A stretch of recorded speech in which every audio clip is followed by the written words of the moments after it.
Selena Gomez, Selma Blair, Michael J. Fox, Nick Jonas, Harry Potter, our favorite wizard. They all have something in common, but maybe you do too. Welcome to the Indestructible PR Podcast, where we use current events and tested media and PR strategies to help prevent or manage a crisis and build an indestructible reputation. It's been over 30 years since the American with Disabilities Act was implemented, yet there are still barriers to inclusivity that persist, particularly for the celebrities and the non-celebs, the hoi polloi, just like you and me, who bear the weight of public scrutiny as it relates to their disabilities. Today, let's explore that unsettling issue of when we're not being inclusive to a marginalized group, not that many people think about. With my guest, Kelsey Lindell, who is a physically disabled woman who's on a mission to educate 1 million people about disability rights and ableism this year. Take a listen. Kelsey, I'm so happy to speak with you today on a very important topic that also happens to be your passion. Welcome to the podcast. Thank you so much for having me. I'm so excited to chat with you again. Kelsey, this is our second conversation. You spoke with my membership a couple months ago, and it was an outstanding talk about a segment in the communication, marketing, branding field that not only do so many people sadly overlook, but also they overlook it and there's such opportunity that is missed there. So we're definitely going to get into that. But before we do, could you just tell the listeners a little bit about yourself?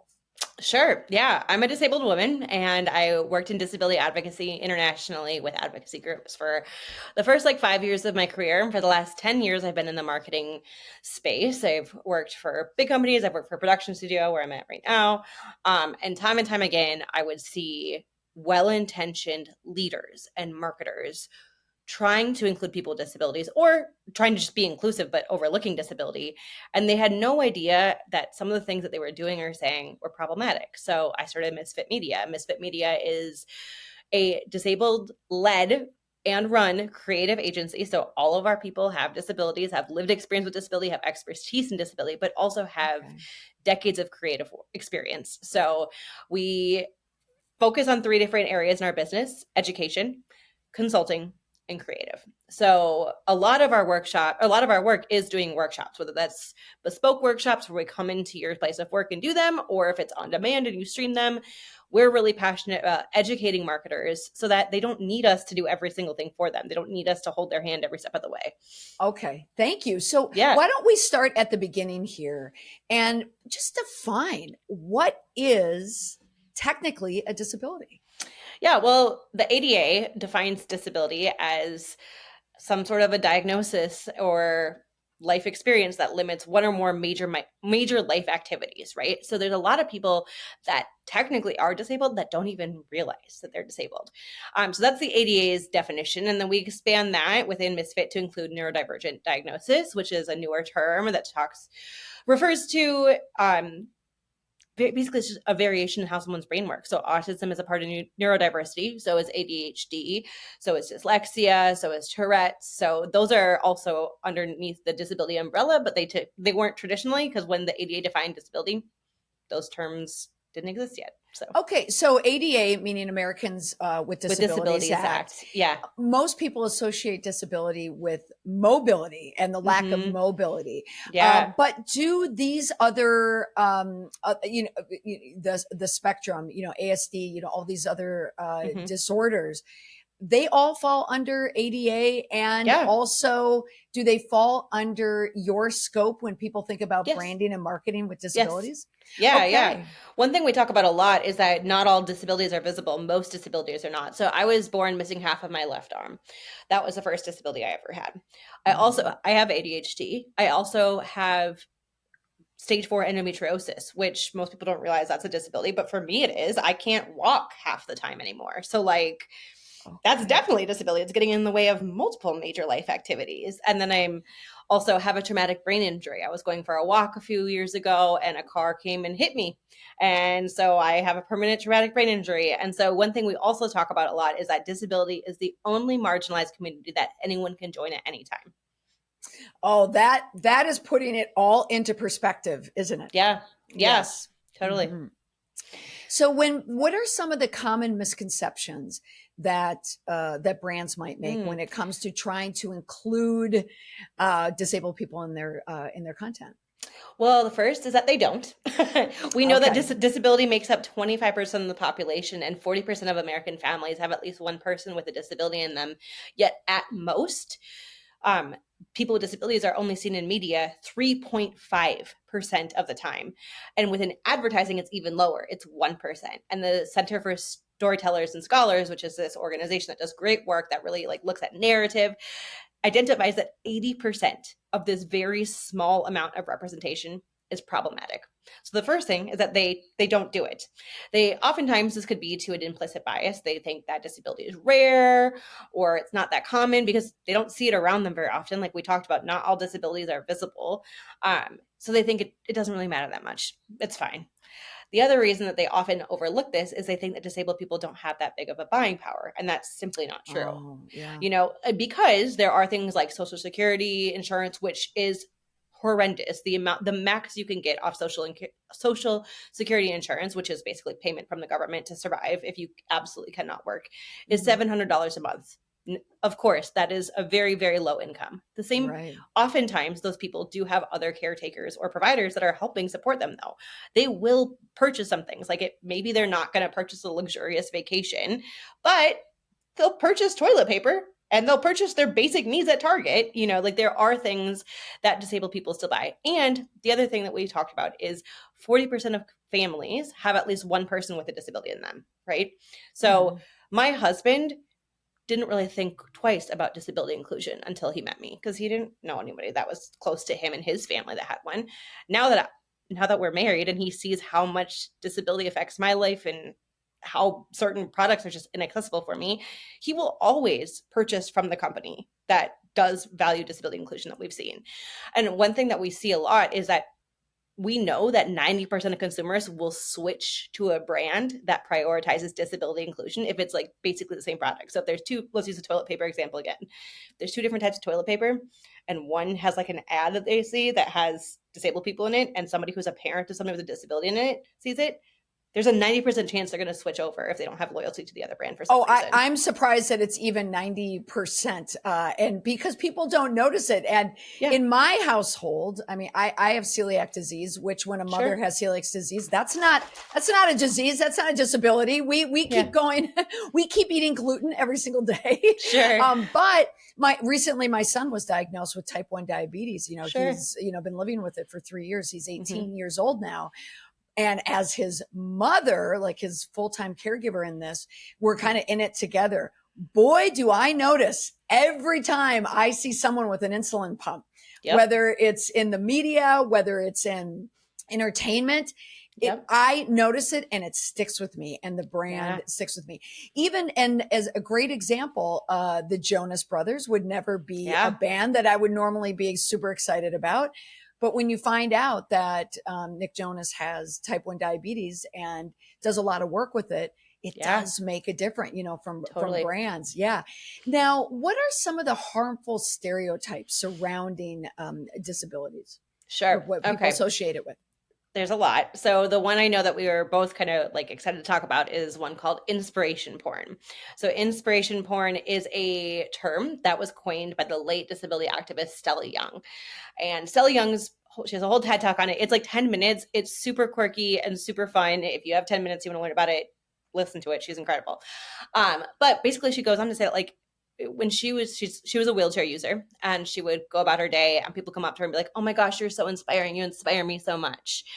And her whole thing was like, if I don't exist to inspire you. I don't exist to inspire you. And 9 times out of 10, literally, when you see a disabled person featured in content, it is to inspire the non-disabled viewer, right? So just like, I mean, respectfully, pornography, that's why she used the term porn. porn is used to like basically make the other person feel good, and it doesn't matter really what's going on with the person on the screen. Right. That Okay. they're just there to objectify, and it's there to make you feel good. So Yeah. inspiration porn is the idea that like disabled people are used for, I mean, not sexually, hopefully, but like we don't want to be used to just make you feel good, that we have our own experiences, and that's actually really problematic. Yeah. Like triggering a psychological response, Yeah. a physical response, like a dopamine hit. Yeah, totally. Yes, absolutely. And we also see that a lot of people, like when we think of, let's think of sports brands, right? I used to be a fitness instructor before endometriosis took over my life. You'd see them using disabled people in their ads, but it was always Paralympians, right? It was like Olympic level athletes, right? Whereas now we're seeing really cool brands like Nike does a lot of really cool stuff with postpartum bodies and fat bodies, and that's amazing. And they're seeing really positive results from it. But you don't see them using everyday disabled people in their content. You still see them just using Paralympics. And so it's kind of like for non-disabled people, think about how unrealistic beauty standards are, right? That's like why there's big movement towards body positivity and exploring what it looks like to have people of all different types of genders and all different types of body sizes featured in ads. When we look at disabled representation, when we only see that inspiration porn trope, what it's saying to society is like, basically, if this disabled person can do it, so can you. Right. And like, one, that's not true. How harmful is, like, we know it's harmful to see just size 0 blonde, 5'10" women in ads. We know that that's harmful on society. Same thing goes for disabled people. If the only disability representation you're showing is a Paralympian, that's great that person could pull themselves up by the bootstraps, but most people can't. So it's actually really harmful, because then it puts this idea in people's minds that like, oh, that disabled person can do it, this person can too, when there's actually systemic barriers that prevent us from doing a lot of what other people take for granted.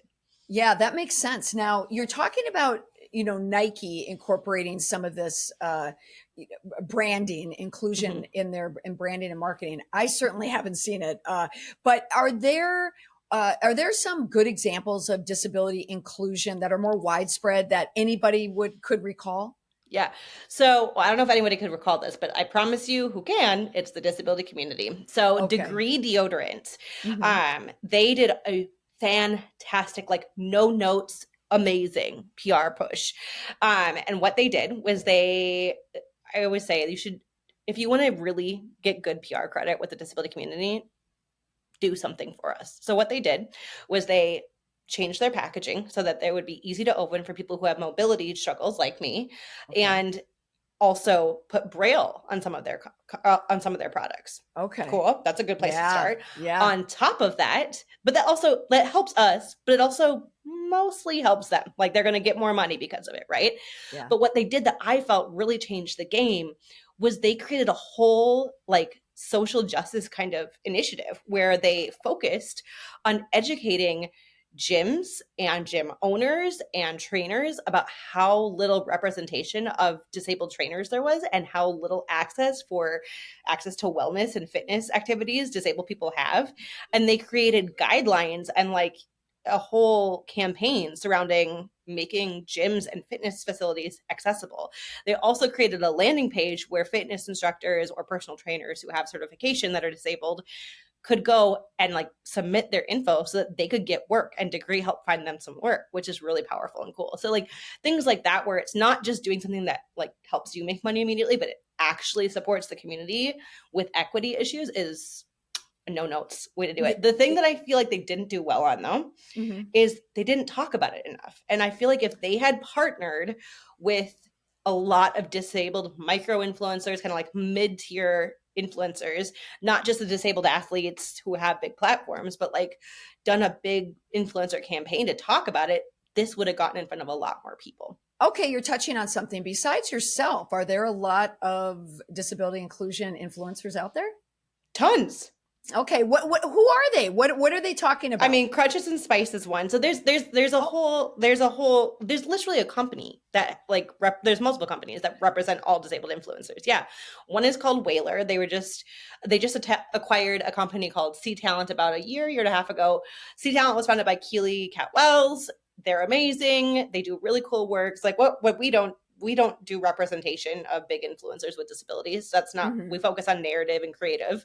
But when our clients want to work with big disabled influencers, they're who we go to immediately every time.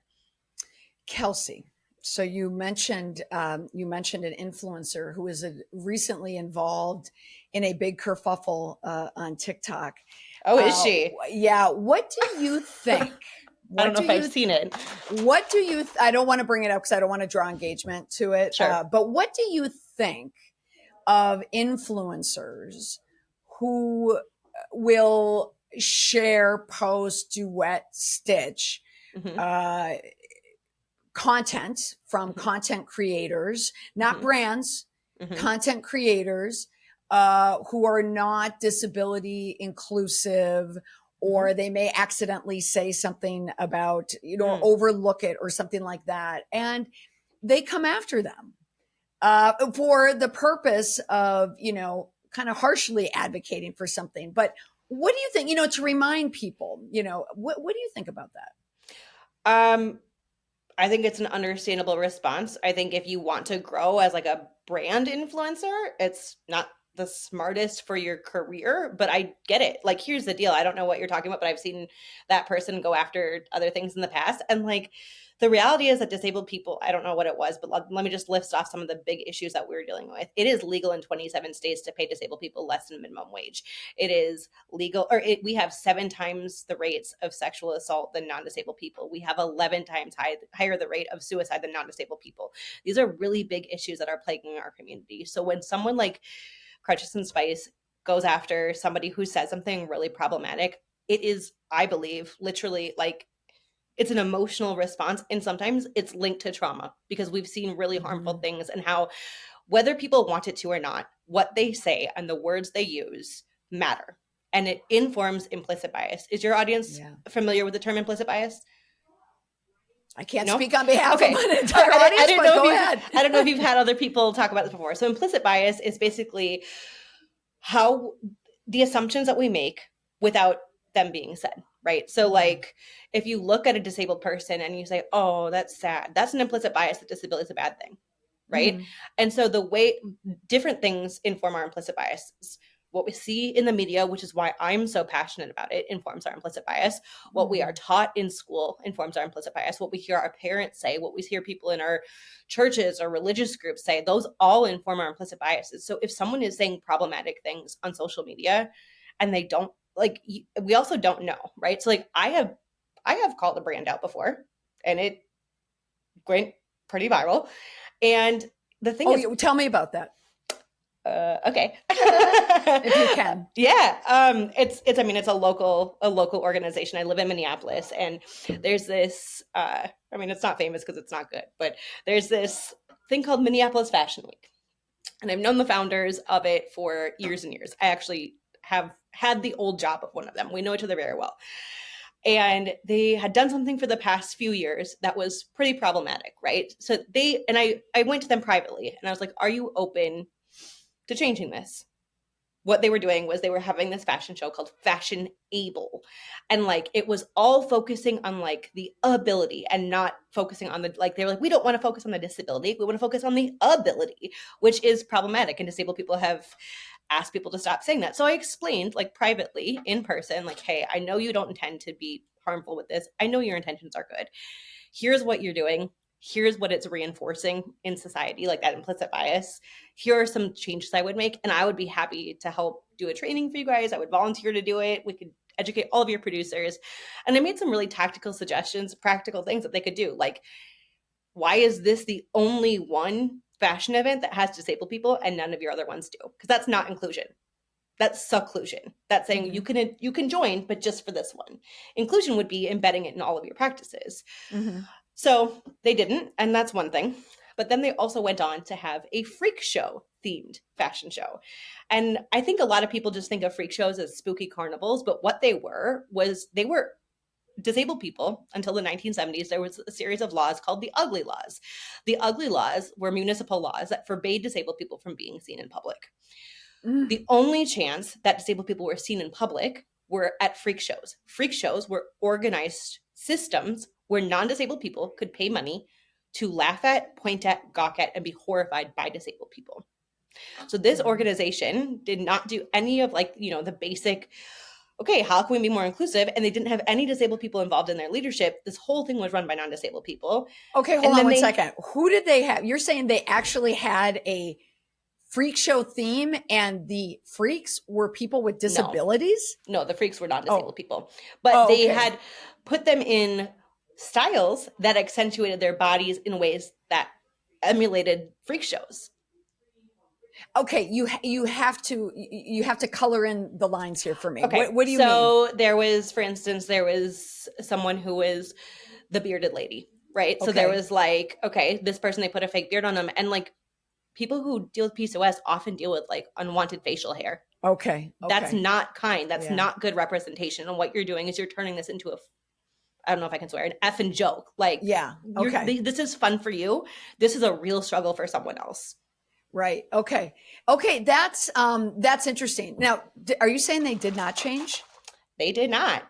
Do they still have this Fashion Week in Minneapolis? They still have it. And they, did like a commitment. They were like, the black box apology. Oh, we're sorry. We didn't know. It's like, you did know. You did know. And because you did know, we talked about this privately. I gave you every opportunity. I was like, I was friends with this person. I offered to do it for free. Didn't even make her pay me. And they just chose not to. Then when it escalated to the point that it became something that was going to reinforce negative implicit biases about disability, I called it out. And I don't think I didn't have one of my business coaches, she calls it my target voice. I've worked with Target before, right? And so when we work with them, if there's like negative feedback, I'm very calm and collective, like, here's some things we could change. It wasn't my target voice. It was my I'm angry and this is wrong voice. Yeah. And I think it's valid when people respond like that, when we're dismissed. So I think it's valid that she has some pretty harsh critiques sometimes. Yeah. And we don't mind this harsh critique since I'm from St. Paul, Minnesota. And whenever we can dunk on Minneapolis, we'll definitely do that. But it's, what's interesting when you were explaining this, how your initial reaction was to note that it's problematic simply because of the exclusion, which most people wouldn't even think twice about. Now, where I think it absolutely becomes problematic is you talk to her and she dismisses you and still goes forward with it. That's incredibly problematic. Now, thinking about brands, for anyone who's listening right now, so we have big brands, but we have also small business. We have independent brands. We have influencers. What could someone do right now? So it's July. It is still, due to my bad, my schedule, we're here mid-month, but no Kelsey, worries. What month is July? It's Disability Pride Month. It's a huge month for the disability community. We always, within like disability DEI circles, we jokingly, because humor is a way to cope, joke that it's the ugly stepchild of all the other awareness months. 4% of companies will do something this month. That's it. 4%. Well, I'm not, to be honest, it's not as well known. Certainly when you hear pride, pride, but when you hear disability, I don't think I've ever heard it outside of you. I guess I would love to, I guess my question is though, why? Because disabled people are talking about it. And so I think the reason Pride has become so powerful and successful is big brands have gotten behind it and raised awareness about it. And then there's big parades. Like Pride started as a protest, just like Disability Pride has started as a protest. Like it was like, no, we are here. We're proud of who we are. You can't change us. They started the same way. I really think the reason Pride has gotten so much momentum is because people listen to that community a lot more and respect it a lot more, whereas disability makes people feel extremely uncomfortable still. Right. So what can people do? What can influencers, what small business, mid-sized business, what can they do this month or really all months? Yeah. So I always say, if you haven't done anything at this point, think of right now as your jumping off point to get ready for Disability Pride 2024. Because I'll use an example, Chick-fil-A. Okay. Chick-fil-A did a commercial. It wasn't so focused on disability pride, but they didn't know anything about like disability culture or like how to talk about disability. And so they paid money. They paid a whole production team and everyone on set for at least a whole day. And they did this story. This story was about a worker who worked at their stores who treated an autistic customer with kindness. She always knew their order and was like a good server to them. And the way and the narrative that Chick-fil-A framed this was like, wow, isn't this inspiring? And here's the deal. Their companies could crank out something like that now if they really wanted to. But what they won't understand is that when you say that treating an autistic customer the same as you would any other customer is inspirational, it gives society a pass on ableism. So unless you're doing deep work, I don't suggest doing anything. I suggest doing the work now. I suggest treating this as your jumping off point of like, oh man, I didn't know that. Next year we're going to do something. Or even like you and I were talking about before, National Disability Employment Awareness Month is October, and then International Day of Disabled People is in December. So if you want to start like working towards those things, that's an option. But don't do anything as in terms of like a PR push right now. If you're already, so my thing would be to learn. Like we offer workshops. We're doing 5 workshops. We offer all kinds of options within Misfit, but there's also other people that are doing lots of great work as well. I love our team, but I mostly care that you learn about this. That's mostly what I care about. Yeah. And it could be as simple though. I mean, we can still tweet about it. We still have hashtags. Totally. We could do a post where we mention it. We still have, plenty of time to do that. As you mentioned the story of Chick-fil-A, and even when you're referring back to Nike and the Paralympians, I know a lot of people strive to do good. They strive to do the right thing, and brands do. And the rules of the road with disability, with marginalized groups is wrought sometimes with, it makes it difficult because if you do it wrong, even if you try, there are people out there who will attack you for it, who will bring you down for it. But also with some groups, for instance, when it comes to race, we now, for years, people, were either told or, it was indoctrinated in them, like, you don't see color. You're not supposed to see color. Right. And now we know, no, we need to see color. We need to see all of why someone is in a marginalized position. You're coming at it in another way. It's like, yes, we want to see it because we want to be awareness of it. But when it comes to branding and marketing, it's important to treat people with disabilities just like everyone else. Totally. Yeah. Because of the narrative that's been around us so much, right? It's either that like, oh, wow, that person's an inspiration for just existing and wiping their butt in the morning. You know what I mean? Like, wow, oh my gosh. Or the other side is often the other stereotype that we see a lot is like, I have to be careful how I say this. Oftentimes people will, when they're trying to include people with disabilities, they will show how challenging it is to be a person with a disability without showing the other side. And so then I'm not going to lie to you, being disabled is hard sometimes, right? Like my endometriosis at disability has made my life extremely challenging. However, I don't only have a one-dimensional life. So when you just show these little snippets, it reinforces stigmas. So one of the best ways you can show disabled people is like showing them just participating in their everyday life. Yes, I totally understand that. And when you mentioned how difficult it is for you, I think anyone who's ever traveled with me, this weekend, a girls' weekend on Martha's Vineyard, I forgot to buy the gluten-free bread. Oh, I forgot to, and the fact that they're even thinking about it is wonderful, but then you become a nuisance. Or anyone who has traveled with me or gone to a ball game with me or someplace where they, I can't get access to food and I get very hangry. Totally. It's so funny. It is. So it's all about just general, just awareness of it because it does impact more people than we realize.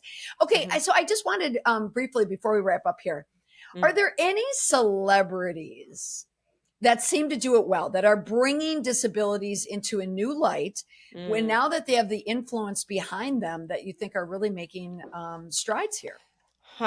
Interesting. So,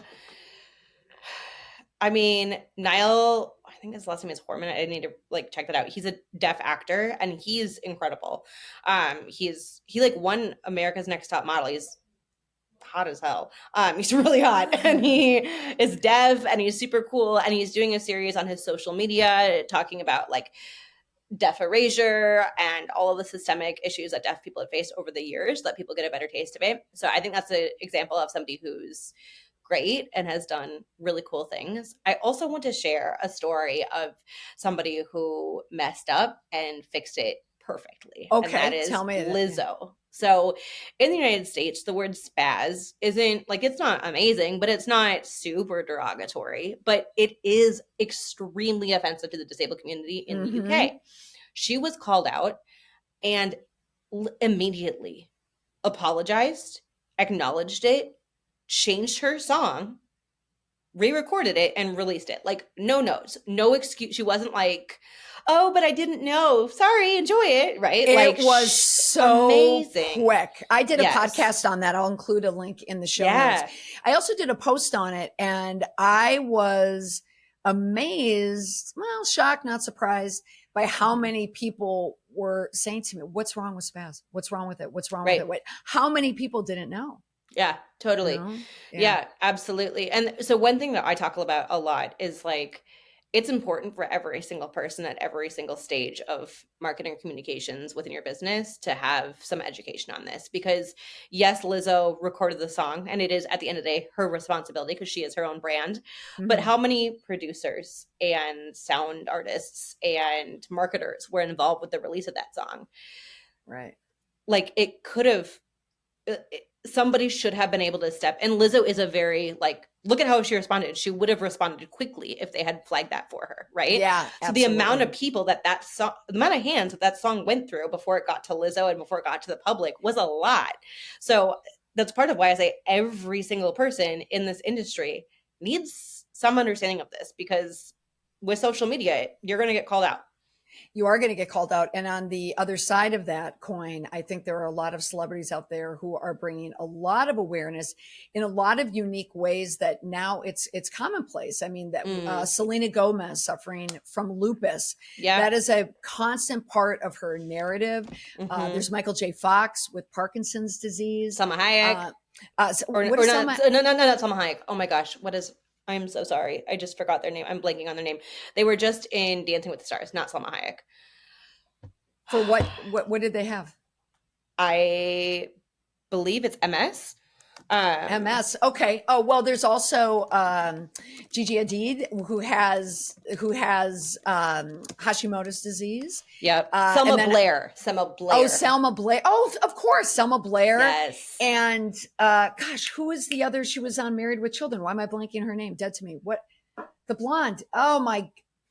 Oh gosh, I'm not going to look it up. Seen it. Someone listening to this right now is yelling her name at me. Yeah. Oh my gosh, I'm blanking on her. And then I mentioned Nick Jonas as well. But there's a lot of celebrities out there who I think are really doing a good job, bringing to light a lot of these disabilities.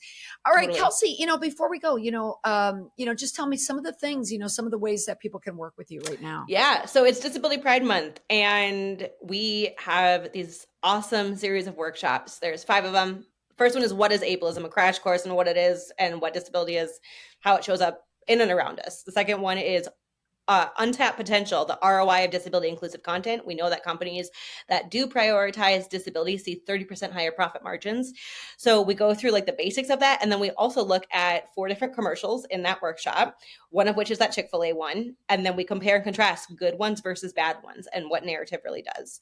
The third one is Say What? Your guide to disability inclusive language, which gives you a crash course in how to talk about it, because within every community, language is nuanced. Disability is the largest marginalized community in the world. So of course there's varying takes. It is not I could not put this in an Instagram post if I tried, because like you're saying, if you post something, someone will get upset. Some people prefer different, some people within the disability community prefer person with disability. Others prefer disabled person. Others prefer something completely different. So how do you speak to all of them? Yeah. So we go through that. The fourth one is Ask Me Anything. So one thing I always say is oftentimes people will encourage, especially children, to just ask. You're just curious. And I understand that they're curious because children don't understand what they've never seen before. But respectfully, if I'm at Target running errands with my husband, I don't want to educate your 5-year-old about my disability. And I think that's it's a very common experience for disabled people to be pointed at, stared at, and have kids come up to us and ask. Right. So I always say it's your job as the parent to learn about this and expose them to it at a young age. Mm-hmm. Sesame Street, The Proud Family, Daniel Tiger, they all have really good representation of people with disabilities in there. So let's answer your questions.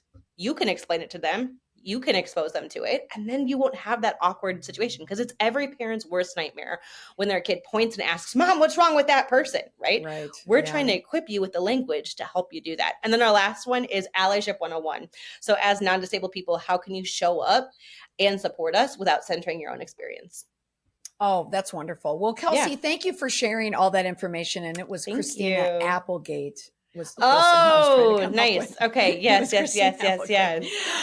Amazing. But Kelsey, thank you so much. And again, I think you are just shining a light on a community where people are overlooking so many of them every day. And the ones who we do see, instead of looking at them with pity, we have to look at them like they're just like us, but also just to be reminded that they need to be seen when it helps their lives, but also they're just like the rest of us out there. Yeah. Thank you so much for sharing your wisdom on this. Yeah. Thanks for having me. And happy Disability Pride Month 2023. Thank you. I know no one celebrates it brand wise, so I always make my husband celebrate it really hard. I'm like, oh, don't you want to go do this? And I'll be like, during Disability Pride Month, you want me to do the dishes during Disability Pride Month? So I appreciate it. Leverage where you can. All right, Kelsey, thank you so much. Yes, thank you. Have a good one.